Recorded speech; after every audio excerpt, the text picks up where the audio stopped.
অরুণিকা চোখ ছোট করে বলল, তুমি কে সেই সাহস নিয়ে প্রশ্ন করার? I am your husband. না, এই সম্পর্কটা খুব বেশি দিন আর নেই, তাই বাক্যটা মাথা থেকে ঝেড়ে ফেলো মিস্টার আহনাদ চৌধুরী। তো একটু আগে ওর সাথে হেসে হেসে কথা বলছিলি। আর উনি একটু আমাকে ক্যান্টিনে বসিয়ে আমার জন্য আইসক্রিম আনতে গেলেন, অমনি তুমি আমাকে টেনে আনলে এদিকে। তুই ওর টাকার আইসক্রিম কেন খাবি? আমি কি মরে গেছি? মারছো না কেন? আহনাফ অরুণিকার হাত ছেড়ে দিয়ে বলল, তুই চাস আমি মরে যাই? বেঁচে থেকে তো শয়তানি করে বেড়াচ্ছ, মরলে বলতে পারবো একটা শয়তান মরেছে। আহনাফ অরুণিকার হাত শক্ত করে ধরে তাকে টেনে ডিপার্টমেন্টের দিকে নিয়ে গেল। আহনাফকে এভাবে অরুণিকার হাত ধরে নিয়ে যেতে অন্য কেউ না দেখলেও জ্যোতি বিষয়টা খেয়াল করলো। সে নিজেও বেশ অবাক হলো আর ঘটনা পুরোপুরি জানার জন্য তাদের পিছু নিল। এদিকে আহনাফ অরুণিকাকে টেনে নিয়ে এলো তার কেবিন রুমে। দরজা ভেতর থেকে আটকে দিয়ে শার্টের বোতাম খুলতে লাগলো। অরুণিকা ব্যস্ত কণ্ঠে বলল, তোমার ভেতরের শয়তানটা কি আবার জেগে উঠেছে? কি করতে চাচ্ছ? ছিঁড়ে না খাওয়া অব্দি শান্ত হবে না, তাই না? আহনাফ অরুণিকাকে টেনে নিজের কাছে নিয়ে এসে বলল, তোকে বলেছি তোর চুলে আমি ছাড়া আর কারো অধিকার নেই, তাহলে তোর চুল ওই ছেলেটা কিভাবে স্পর্শ করলো? আহনাফ চেঁচিয়ে বলল কথাটা। যদি কেঁপে উঠল আহনাফের শেষ বাক্য শুনে। দরজায় কান পেতে দাঁড়িয়ে আছে সে। ওদিকে অরুণিকা বলল, আমার চুল আমি যাকে ইচ্ছে ধরতে দিব। আহনাফ গায়ে হাত তুলতে গিয়েও থেমে গেল। অরুণিকা ছলো ছলো চোখে তাকিয়ে আছে সেই হাতের দিকে। আহনাফ অরুণিকার চুল টেনে ধরে বলল, তুই যা ইচ্ছে কর, কিন্তু অন্য ছেলের সাথে আমি তোকে সহ্য করব না। যা ইচ্ছে কর তুই, আমি মানা করছি না, কিন্তু তুই পারবি না অন্য কোনো ছেলেকে আমার অধিকার দিতে।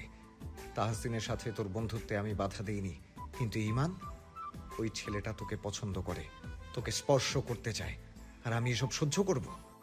তুমি পারলে ও কেন পারবে না? আহনাফ দাঁতের দাঁত পিষে বলল, আমি তোর বর। সেই রাতে কি বর ছিলে? সেই শীতের রাত কি ভুলে গেছো? আহনাফ শান্ত স্বরে বলল, আমি তোকে সেই রাতের জন্য অনেকবার সরি বলেছি। তোমার সরি রাখো তোমার কাছে। আমি তো তখন অনেক কিছুই বুঝতাম না, তোমার ইন্টেনশনও বুঝিনি। তুমি সেই রাতে কি চেয়েছিলে বলবে? তনু আন্টি না এলে কি হতো সেই রাতে? আমার সাথে নোংরামি করার জন্য কতটা নিচে নামতে তুমি? জ্বরের ঘরে ছিলে, তাই সবাই তোমাকে ক্ষমা করে দিয়েছে, তাই তো? আহনাফ অরুণিকার চোখের দিকে তাকাতে পারল না। অরুণিকা আহনাফের হাত ধরে বলল, তুমি একটা পারফেক্ট অভিনেতা। জ্বরের ঘরে কাছে আসা, এরপর বিয়ে, কি চমৎকার ছিল তোমার অভিনয়। আহনাফ চমকে তাকালো অরুণিকার দিকে। অরুণিকা ক্ষীণ হেসে বলল, তুমি যেমন মিথ্যে, আমাদের বিয়েটাও মিথ্যে ছিল। কি বলছিস তুই? তুমি তখন ভেবেছিলে আমি তুর্যের সাথে বেশি কথা বলি, তোমার সাথে ঝগড়া করি, আর বড় হলে আমি তুর্যের প্রেমে পড়ব। তাই তুমি ইচ্ছে করে জ্বরের ঘোরে আমার সাথে অমন করেছিলে। তুমি সেই রাতে কোনো ঘোরের মধ্যে ছিলে না, জ্বর হলেও সজ্ঞানী ছিলে তুমি। সেই রাতে তুমি আমার সাথে বাজে কিছু করতে না। তুমি জানতে কেউ এসে আমাদের ওই অবস্থায় দেখলে এর পরিণতি কি হবে, তাই ইচ্ছে করে অমন করেছিলে, কারণ তুমি জানতে গ্রামের মানুষ কেমন। আহনাফ চোখ ছোট করে বলল, তোকে কে বলেছে এইসব? ইভান বলেছে তুর্যকে। আর তুর্য তোকে বলেছে এইসব? তুর্য আর ইভানকে এসব বলতে শুনেছে ইমন। আচ্ছা, তাহলে ওই রেডিওটা এসে তোকে বলেছে? ছেলেটার আক্কেল আছে। জি না, ইমন আমাকে বলেনি। ইমন আরাফ আর তাহমিদকে বলেছে। কে কাকে বলেছে এর সিরিয়াল না লাগিয়ে তোকে কোন পাবলিক এসে বলেছে তার নাম বল। আমাকে আমার কান বলেছে। মানে? আমি নিজ কানে শুনেছি ওদের কথা। ইমন কয়েকদিন আগেই ছাদে বসে এটা নিয়ে কথা বলেছিল আরাফ আর তাহমিদের সাথে। আমি রুতবাকে খুঁজতে গিয়ে ছাদে উঠে ফরচুনেটলি এই কথা শুনে ফেলেছি। আহনাফ চুপ করে রইল। অরুণিকা সরে দাঁড়ালো, এরপর হতাশ কণ্ঠে বলল, আহনাফ ক্ষীণ কণ্ঠে বলল, সরি। সরি। গত 8 বছর ধরে আমি এটাই ভেবেছি তুমি জ্বরের ঘোরে আমার কাছে আসতে চেয়েছিলে, আর বিয়েটা একটা অ্যাক্সিডেন্ট ছিল। তুমি বাধ্য হয়ে আমাকে বিয়ে করেছো, আর এখন জানলাম তুমি প্ল্যান করে আমাকে বিয়ে করেছো। আচ্ছা, তোমার মাথায় এই ষড়যন্ত্র আসলো কিভাবে? আহনাফ ভ্রু কুঁচকে বলল। আমি কোনো ষড়যন্ত্র করিনি, আমি সজ্ঞানে ছিলাম না, কবার বলবো? অরুণিকা হেসে বলল। এখনো মিথ্যা বলছো? আহনাফ এবার দাঁতে দাঁত পিষে বলল। হ্যাঁ করেছি, ভালোবাসতাম তোকে তাই, কিন্তু তুই যে একটা খুনি হবি সেটা তো জানতাম না। অরুণিকা শক্ত কণ্ঠে বলল। আমি তোমার ভাইকে মারিনি আহনাফ, ওকে আমি সেদিন ছাদ থেকে ধাক্কা দেইনি। তাহলে রেলিং থেকে এমনি এমনি কেউ নিচে পড়ে যায়? এত বড় রেলিং থেকে ও কিভাবে নিচে পড়লো? আমাকে ফেলতে দেখেছো তুমি? আমি ওর হাত ধরে ওকে বাঁচাতে চেয়েছি, ধাক্কা দেইনি। তাহলে বল, ও রেলিং এর ওপারে কিভাবে গেল?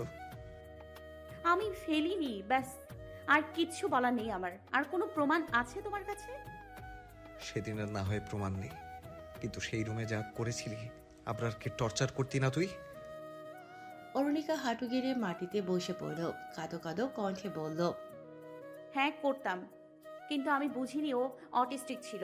আমাকে কেউ বলেনি ও আমাদের মতো স্বাভাবিক না। আমি ওর বিহেভিয়ার দেখে ভাবতাম ও ইচ্ছে করে এমন করতো। আমি নিজেও তো ছোট ছিলাম তখন আহনাফ। ওকে রুম বন্ধ করে ভয় লাগাতি তুই, ওকে ইচ্ছে মতো করে মারতি। ওর রুমে সিসি ক্যামেরা না লাগালে আমি জানতামই না ও তোকে কেন এত ভয় পেত। ওর মৃত্যুর পর আমি সেই সিসিটিভি ফুটেজ দেখেছি, আগে দেখলে আমি কখনোই তোকে আমার ঘরে ঢুকতে দিতাম না। অরুণিকা মুখ ঢেকে কাঁদতে লাগলো।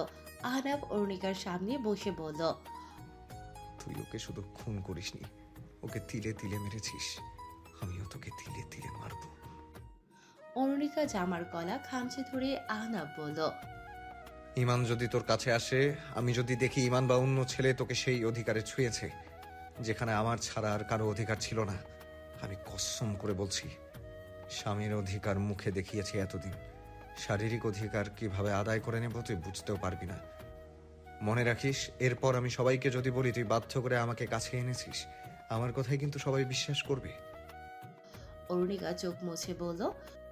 হ্যাঁ, তুমি তো ম্যানিপুলেশনের গডফাদার। আহনাফ উঠে দাঁড়ালো। অরুণিকা উঠে সোজা হয়ে দাঁড়ানোর আগে আহনাফ হুট করে তার চুলের মুঠি ধরে ড্রয়ার খুলে একটা কাঁচি বের করে সোজা চুলের গোড়া থেকে কেটে নিল। অরুণিকা স্তব্ধ হয়ে দাঁড়িয়ে রইল। আহনাফ চুলটা পাশে থাকা পলিথিন ব্যাগে ঢুকিয়ে বলল। কোনো ছেলে তোকে স্পর্শ করলে আমি যে কতটা ভয়ানক হতে পারি তার ডেমো দেখালাম। পুরো ফিচার দেখতে চাইলে কন্টিনিউ কর, দেখতে না চাইলে ইমানের কাছ থেকে দূরত্ব রেখে চল।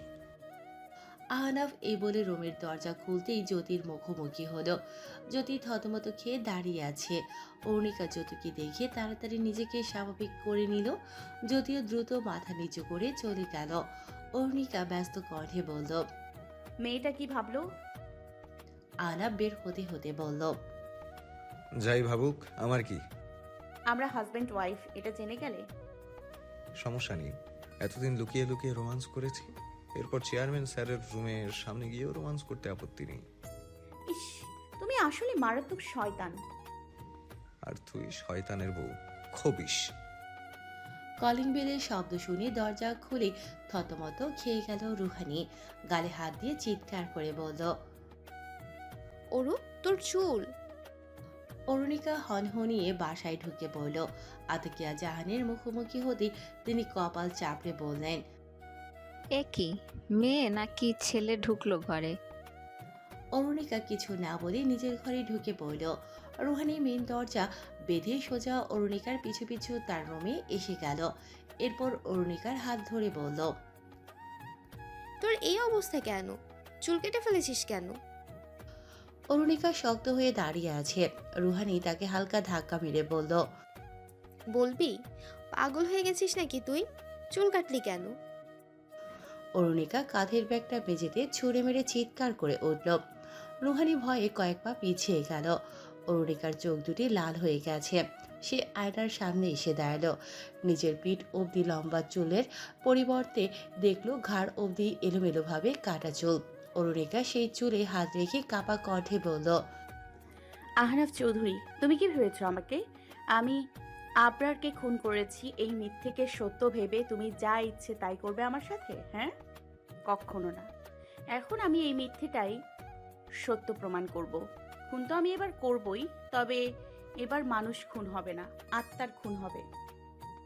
রুহানি ভীত কণ্ঠে বলল। ভয় পাচ্ছি আমি তোকে। কি হয়েছে বল? আহনাফ জোর করে আমার চুল কেটে দিয়েছে। রুহানি অবাক হয়ে তাকিয়ে আছে অরুণিকার দিকে। অরুণিকা বলল, রিজন কি জানিস? ইমান আমার চুল ধরেছিল তাই। পাগল নাকি? হ্যাঁ, পাগল। আর একটা পাগলের সাথে 1 মিনিটের বেশি সংসার করা যায় না। আমি ওয়েট করতে পারবো না। আমার ওর কাছ থেকে মুক্তি চাই। ডিভোর্স নিতে যাচ্ছিস তুই? হ্যাঁ, আমি তো মামাকে বলে দিয়েছিলামই আগে। কিন্তু বাবা তো ছুটি পাচ্ছে না। বাবা না আসা পর্যন্ত অপেক্ষা কর। এমন ডিসিশন বড় কাউকে ছাড়া কিভাবে নিবি? আমি পারবো না এত অপেক্ষা করতে। মামা ছুটি পাবে না এত সহজে। আমি একাই এই ডিসিশন নিচ্ছি। এক্ষুনি যাব আমি চৌধুরী ম্যানশন। আজই আমার ডিসিশন চৌধুরীদের জানিয়ে আসবো। অরুণিকা এই বলে কাপড় নিয়ে বাথরুমে ঢুকে গেল। রুহানি বিছানায় ধপ করে বসে আনমনে বলল, এই আহনাফ এত ডেঞ্জারাস। এমন ভিলেন তো মুভিতেও দেখিনি। ভিলেন তো তার নায়িকার চুল ধরার অপরাধে যে চুল ধরেছে তাকে গুলি করে মারে, আর এদিকে এই সাইকো ভিলেন তো উল্টো তার নায়িকাকে টাক্কু বানিয়ে দিতে যাচ্ছে। এ কেমন তাজ্জব ভিলেন রে বাবা। অরুণিকা গোসল সেরে ভালো কাপড় পরে ব্যাগ নিয়ে বেরোনোর আগেই রুহানি তার পথ আটকে বলল। কোথায় যাচ্ছিস? অরুণিকা শীতল কণ্ঠে বলল, চৌধুরী ম্যানশন। তুই শিওর তো? Definitely 100% sure. আমি ওই সাইকোটার সাথে 1 সেকেন্ডও থাকবো না। তাহলে দাঁড়া, তুই একা যাবি না, আমিও যাচ্ছি। কি ভয়ঙ্কর লোক। কেউ চুল ধরেছে তাই চুল কেটে দিল। যদি ডিভোর্স চাইতে গেলে জিভ কেটে ফেলে, এ তো মারাত্মক বাড়াবাড়ি হবে। অরুণিকা চোখ ছোট করে তাকালো রুহানির দিকে। রুহানি বলল, 10 মিনিট দাঁড়া, আমি রেডি হয়ে আসি। রুহানি 10 মিনিটের জায়গায় আধা ঘন্টা পর রুম থেকে বের হলো। অরুণিকা ভ্রু কুঁচকে বলল। 10 মিনিট। রুহানি আমতা করে বলল, প্রথমবার তোদের চৌধুরী মেনশনে যাচ্ছি, একটু সাজগোজ তো করবই। অরুণিকা চেঁচিয়ে বলল, ডিভোর্স নিতে যাচ্ছি, বিয়ে করতে না। তোর জন্যই তো হ্যাপি আমি। একটা স্যাসরা থেকে মুক্ত হতে যাচ্ছি, সেই খুশিতেও কি সাজবো না? উল্টো তোরও সাজগোজ করা উচিত। অরুণিকা রুহানির হাত ধরে বলল, এই সমাজে বিয়ে ভাঙার পর একটা মেয়ের জীবনে কি ঝড় আসে সেটা বুঝলে তুই এই কথা বলতি না। রুহানি মাথা নিচু করে নিল। অরুণিকা ভেজা কণ্ঠে বলল, আমি শয়তানটার সাথে তবুও সংসার করতাম, এটা চিন্তা করে যে আমার দায়িত্ব নেয়ার কেউ নেই। আমার ডিভোর্স হলে মামি আমার সাথে কেমন ব্যবহার করবে আমি জানি না, কিন্তু আমি ভালো কিছু আর আশা করতে পারছি না। আমার দ্বিতীয়বার জীবন শুরু করার উপরেই মামার সম্মান, তোর ভবিষ্যৎ নির্ভর করছে। কিন্তু আমার ধৈর্যের বাঁধ ভেঙে গেছে। যেখানে সম্ভাবনা নেই সেখানে দেরি করে কি লাভ? যা কয়েক বছর পর হবে তা এখন কেন হবে না? আমি যদি স্টেপ না নিই আমার ভবিষ্যৎ শেষ করে দেবে ওই শয়তানটা। রুহানি অরুণিকাকে জড়িয়ে ধরে বলল। সরি, আমার কাছে তুই কষ্ট পেয়েছিস? অরুণিকা ক্ষীণ হেসে বলল, না, কিন্তু তুই আমাদের কথা চিন্তা করিস না অরু। ভবিষ্যতে কি হবে ভবিষ্যতে দেখা যাবে, এখন কি করবি সেটা আগে ভাব। চৌধুরী ম্যানশনের সামনে এসে দাঁড়ালো অরুণিকা। 5 বছর পর এই বাড়ির সামনে এসে দাঁড়িয়েছে সে। কত স্মৃতি এই বাড়ি জুড়ে, অথচ সেই স্মৃতির স্পর্শ করার অনুভব করার কোনো অধিকার নেই তার। এই 10 তলা ভবনটি শুরুতে 3 তলার বিলাসবহুল বাংলো বাড়ি ছিল, যেখানে চৌধুরীদের আবাস। কিন্তু 9 বছর আগে আহনাফ আর অরুণিকার বিয়ে নিয়ে চৌধুরী পরিবারের ঝামেলা শুরু হয়ে যায়। আরাফের মায়ের আত্মহত্যার কিছু রহস্য সেই ঝামেলার একটি অংশ ছিল। এক ছাদের নিচে থাকলেও একই সাথে খাওয়া দাওয়া, এক রান্নাঘরে কাজ করা চৌধুরী পরিবারের পুত্রবধূদের মধ্যে রেষারেষি বাড়িয়ে দিচ্ছিল। বড় চৌধুরী তাই জায়গাটা এক বিল্ডার্স কোম্পানিকে দিয়ে দেন, আর সেই কোম্পানি 3 বছরের জায়গায় 2 বছরে সেই 10 তলা ভবনটি নির্মাণ করে দেন। চৌধুরী ম্যানশন নামটি বড় চৌধুরীর ইচ্ছেতেই রাখা। অর্ধেক ফ্ল্যাটের মালিক বড় চৌধুরী সাহেব, আর বড় ছেলের নামে 2য় তলা, ছোট ছেলের নামে 4র্থ তলা, আর মেজ ছেলের নামে 6ষ্ঠ তলা লিখে দেন। অষ্টম তলা নিজেদের জন্য রাখলেও তাদের সাথে ছোট ভাইয়ের পুত্রবধূও থাকেন। বাকি ফ্ল্যাটগুলো বিল্ডার্সরাই বিক্রি করেছিলেন, যার মধ্যে তুর্যের বাবা পঞ্চম তলায় একটি ফ্ল্যাট আর ইমানের বাবা সপ্তম তলায় পাশাপাশি দুটি ফ্ল্যাট কিনেছিলেন। তারা এখন একই সাথে থাকে, অথচ বিচ্ছিন্ন একটা সম্পর্ক। এদিকে অরুণিকা গেট খুলে ভেতরে ঢুকতেই দারোয়ান তাকে থামালো। অরুণিকা কিছু সময়ের জন্য চমকালো। নিজের বাড়িতে জিজ্ঞাসাবাদ, তবে করারই কথা। দারোয়ান তো তাকে চেনার কথা না, গত 5 বছরে এই পথে পা রাখেনি সে, রাস্তাও হয়তো ভুলে গেছে তাকে।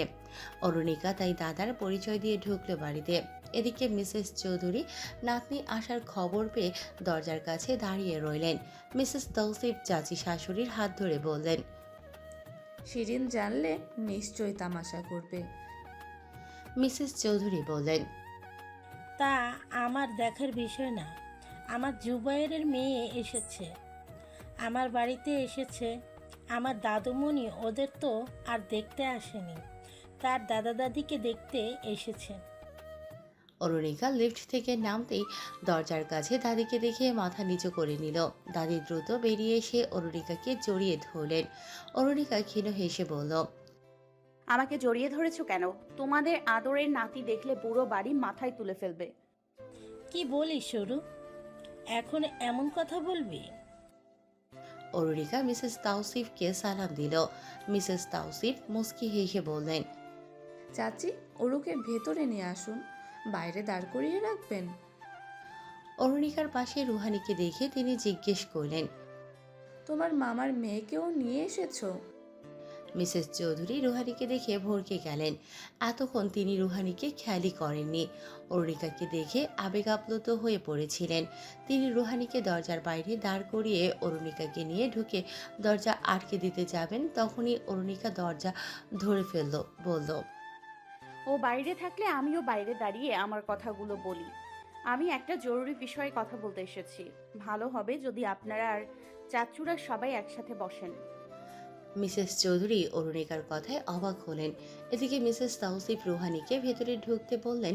ভেতরে আসতেই বেশ লজ্জা করছিল রুহানির। কিভাবে অপমান করলো এরা, সে মনে মনে ভাবছে। অদ্ভুত মানুষ, এদের মধ্যে তো আতিথেয়তাও নেই। বাড়িতে আসা মেহমানদের সাথে এমন ব্যবহার কেউ করে? এদিকে অরুণিকার কথা মতো সবাই উপস্থিত হলো বড় চৌধুরী সাহেবের বসার ঘরে। শিরিন সুলতানা তো অরুণিকা এসেছে শোনার পর থেকে রাগে হাঁসফাঁস করছেন। একটু পর পর বলছেন, নিশ্চয়ই ফ্ল্যাটের হক নিতে এসেছে, লোভী মেয়ে একটা। অরুণিকাকে দেখে তিনি অনেক কিছুই বলতে চেয়েছিলেন, কিন্তু শ্বশুর শাশুড়ির সামনে বাধ্য হয়ে চুপ ছিলেন। এদিকে সবাই এসে বসতে অরুণিকা তার মাথার কাপড় সরালো। অরুণিকার ঘাড় অবধি চুল দেখে মিসেস তাওসিফ বললেন, এত কম চুল রেখেছো তুমি? অরুণিকা তার একদিন আগে তোলা সেলফি দাদাকে দেখিয়ে বলল, আজ আমার চুলের এই অবস্থা করেছে তোমাদের নাতি আহনাফ চৌধুরী। শিরিন সুলতানা বললেন, নিশ্চয়ই তুমি আমার ছেলের সাথে আবার গেস্টে গিয়েছিলে। অরুণিকা ক্ষীণ হেসে বলল, আমি কারো ভাবনা পরিবর্তন করতে পারবো না, কিন্তু এটা নিশ্চিন্তভাবে বলতে পারবো আমি আহনাফের সাথে বিয়েটা টিকিয়ে রাখার পক্ষে না। আমরাও কি পক্ষে? তোমার 25 হলেই। অরুণিকা শিরিন সুলতানাকে থামিয়ে দিয়ে বলল, আমি যথেষ্ট ম্যাচিওর হয়েছি। আইন আমাকে নিজের সিদ্ধান্ত নেয়ার সুযোগ দিয়েছে, আর আমি সেই সুযোগের জন্য 25 বছর হওয়ার অপেক্ষা করতে চাই না। আমি আহনাফের কাছ থেকে এখনই ডিভোর্স চাচ্ছি। অরুণিকার কথায় শিরিন সুলতানা ছাড়া সবাই অবাক হলেন, কিন্তু শিরিন সুলতানা কথাটি শুনে বিস্তর হেসে বললেন, এতদিনে তোমার আক্কল হয়েছে। আমার ছেলে যে তোমার মতো মেয়েকে পাত্তাই দেয় না, তা বুঝেই গেছো তাহলে। রুহানি দূরে দাঁড়িয়েছিল। শিরিন সুলতানার কথাগুলো তার হজম হচ্ছিল না। ইচ্ছে করছিল পাশে থাকা চেয়ারটা তুলে শিরিন সুলতানার মাথায় আঘাত করতে, কিন্তু পারছে না সে। এদিকে আরিফিন চৌধুরী ভ্রু কুঁচকে বললেন,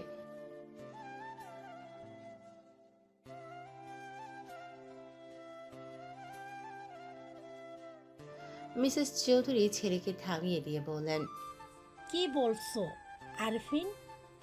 তোমার ভাতিজির সংসার ভেঙেছে আর তুমি এমন কথা বলছো? শিরিন সুলতানা বললেন, তালাক হলে আমাদের সাথে অরুণিকার সম্পর্ক শেষ। অরুণিকার দায়িত্ব আরিফিন ভাই আর আরাফকে নিতে হবে।